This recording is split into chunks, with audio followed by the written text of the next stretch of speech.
stealthy intelligence failure that no one in the Pentagon will acknowledge. At 3:17 in the afternoon Eastern Standard Time on January 9th, a convoy of 17 armored vehicles carrying senior United States Central Command intelligence officers departed Camp Arifian in Kuwait, heading north toward the Iraqi border. The convoy never reached its destination. At 4:42 that same afternoon, multiple drone strikes hit the convoy at 3 separate points along Highway 80, destroying 9 of the 17 vehicles and killing 23 American intelligence personnel.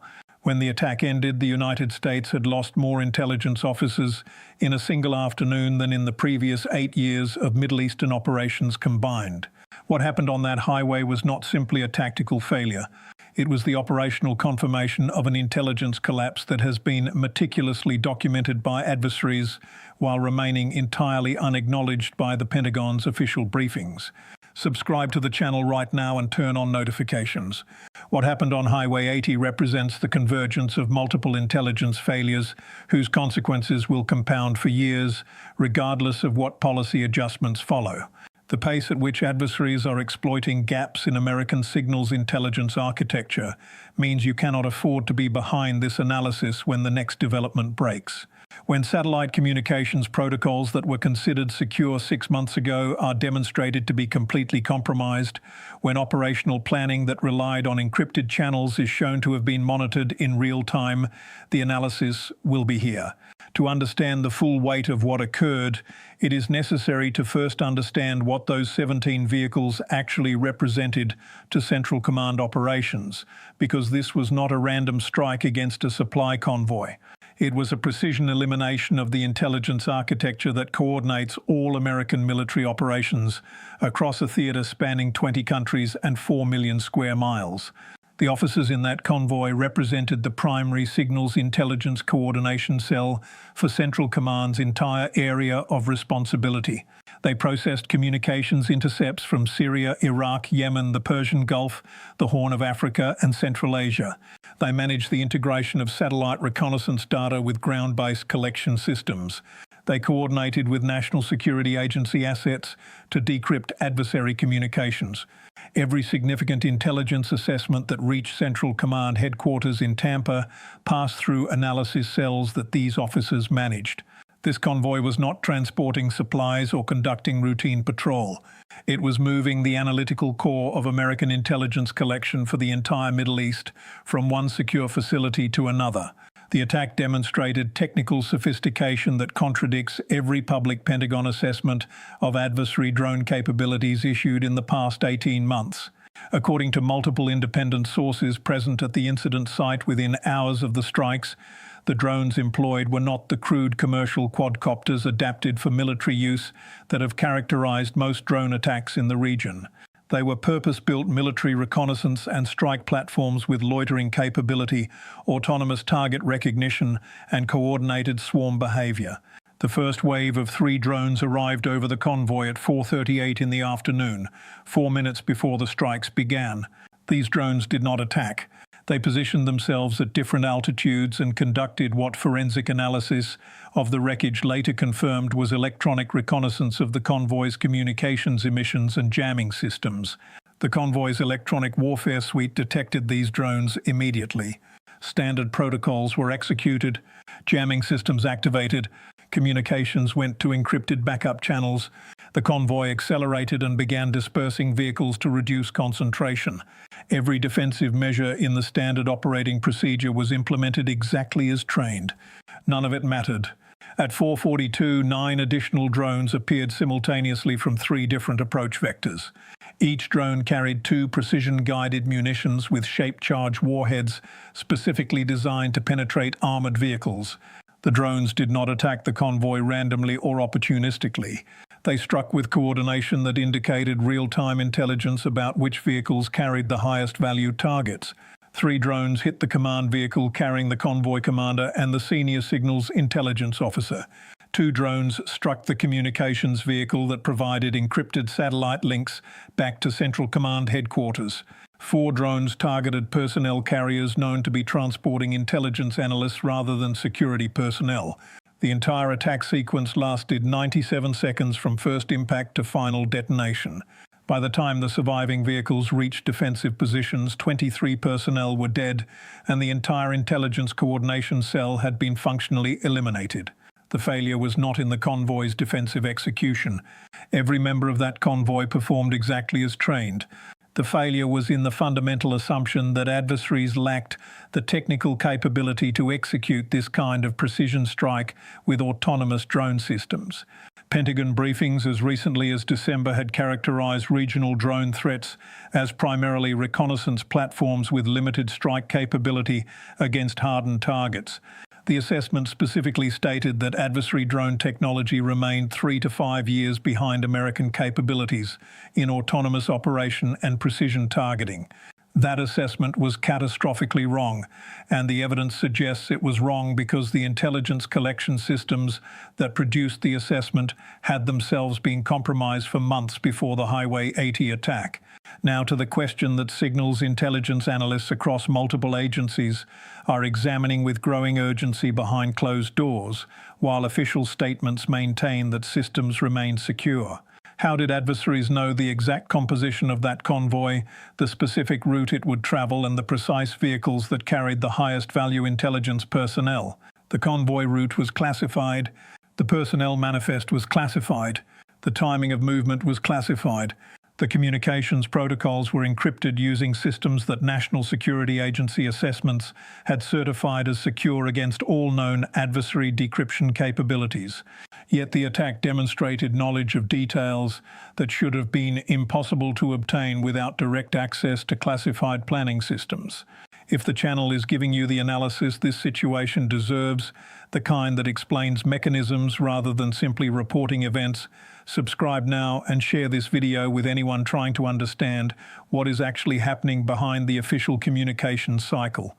When the next signals intelligence compromise is documented, when the next operational security failure produces consequences that official briefings cannot explain away, when satellite communications that were certified secure are demonstrated to have been monitored, the analysis will be here.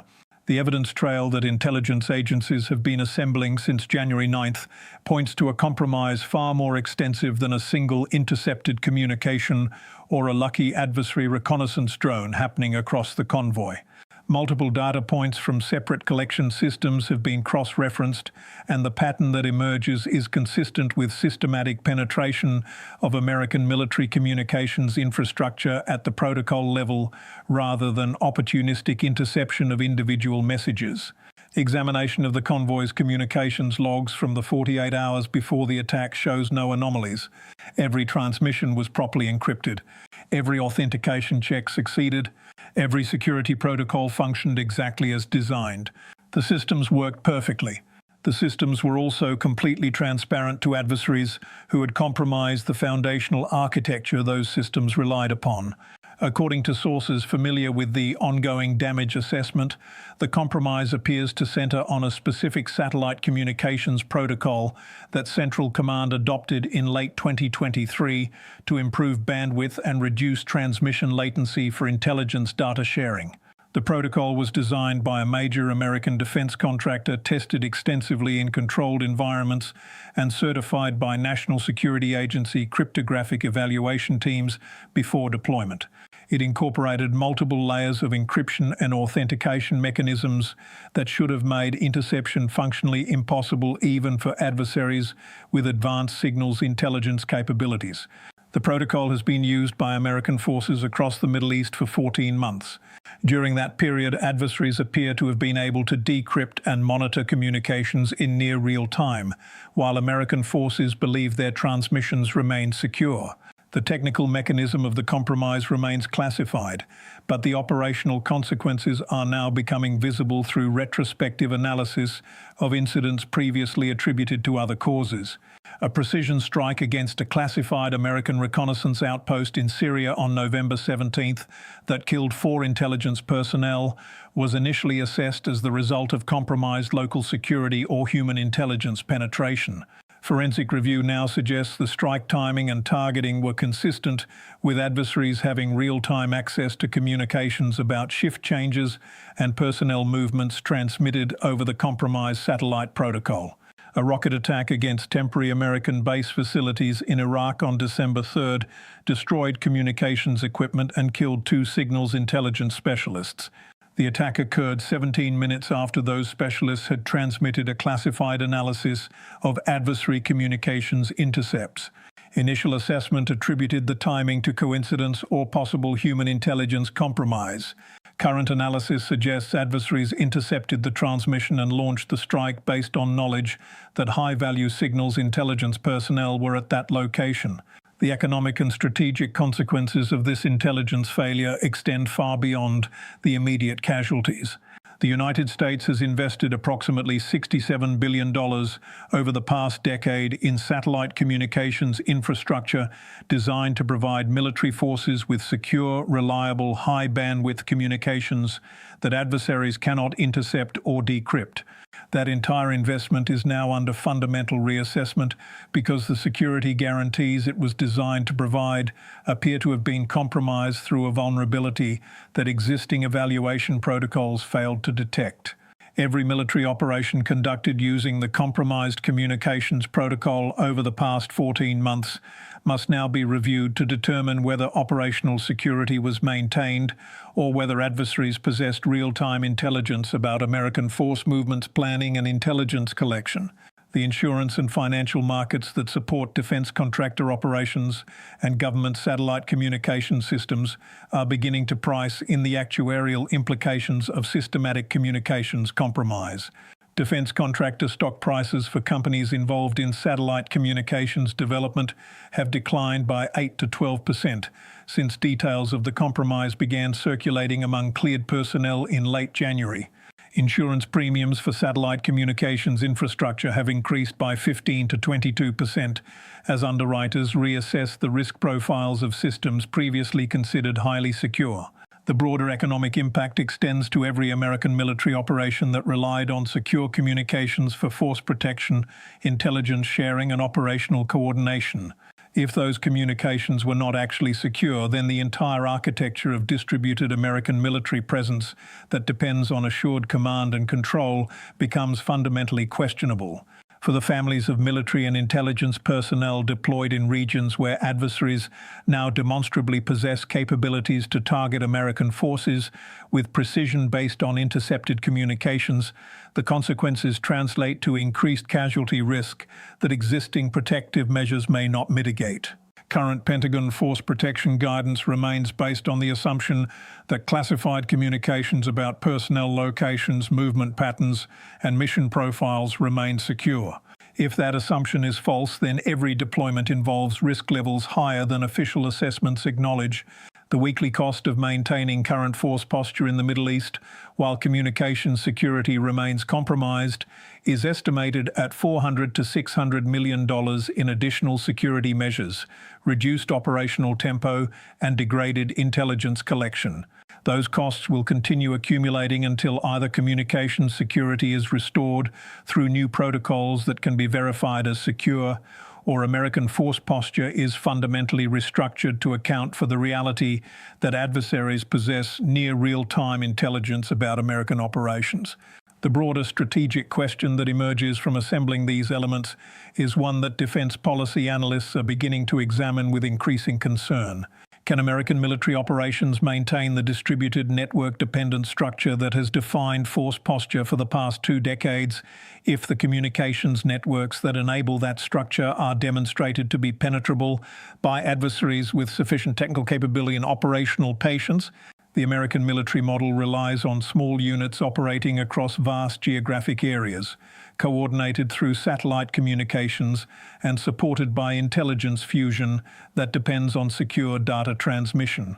That model assumes communication security that recent developments suggest may no longer exist against sophisticated adversaries. Both Pentagon officials and adversary military commands are projecting confidence in their respective capabilities.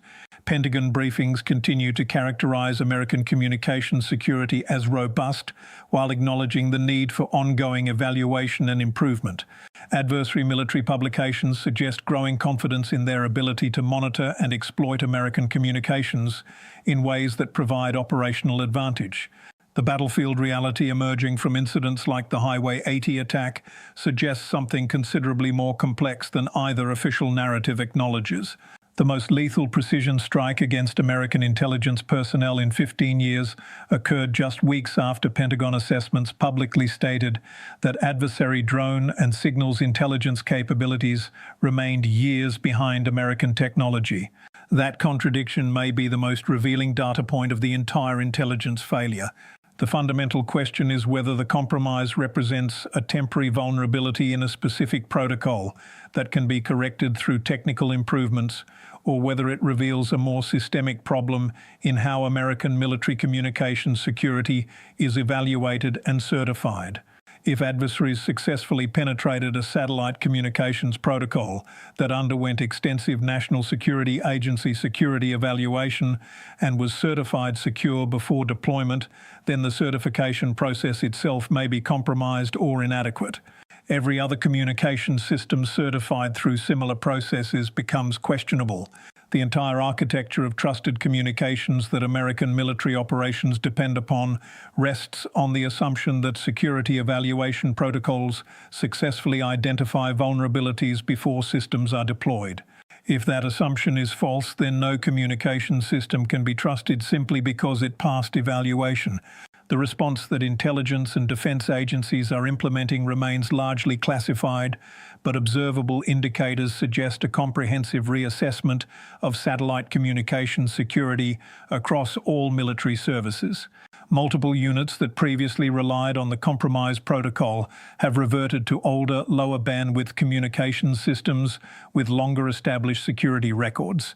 Intelligence sharing that previously occurred through automated digital transmission has been restricted to manual procedures that reduce efficiency but provide higher confidence in security. Force protection measures that assumed adversaries lacked real-time intelligence about American positions have been upgraded to account for the possibility that adversaries possess near real-time situational awareness of American force disposition. The cost of these adjustments compounds weekly as operations slow, intelligence collection becomes less efficient, and coordination between units becomes more difficult. The baseline economic cost of reduced operational efficiency while communications security is being re-established is estimated at $2 billion per month across all Central Command operations. That figure represents reduced mission completion rates, delayed intelligence reporting, increased time required for coordination between units, and additional security measures necessary to compensate for compromised communications. The cost does not include the strategic consequences of adversaries having gained 14 months of intelligence about American operations, force disposition, and intelligence collection priorities that cannot be recovered or neutralized through any technical correction. Here is where the complete operational picture stands 67 days after the Highway 80 attack. 23 American intelligence officers are dead in what represents the single deadliest incident against American intelligence personnel in 15 years. Satellite communications protocols that were certified secure and used across the entire theater for 14 months are now known to have been compromised by adversaries who gained real-time access to classified military communications. Every military operation conducted using those protocols during that period must be reviewed to assess whether operational security was maintained.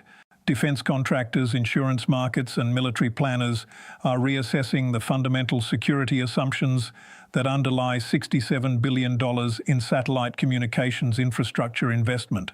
American force posture that relies on distributed operations coordinated through satellite communications faces fundamental questions about viability when adversaries demonstrate capability to monitor those communications and execute precision strikes based on intercepted intelligence. Subscribe to the channel and turn on notifications.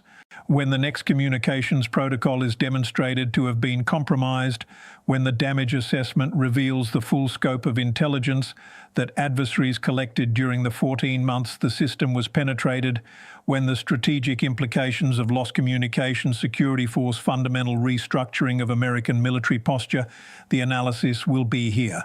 Evidence first. What it means for operational security always. Leave one question in the comments before you go. Can satellite communications security be restored through technical improvements to existing protocols, Or does this compromise require fundamental redesign of how military communications are architected and evaluated? Every response gets read and considered. This is the intelligence failure that no briefing will acknowledge, but the battlefield consequences continue to accumulate.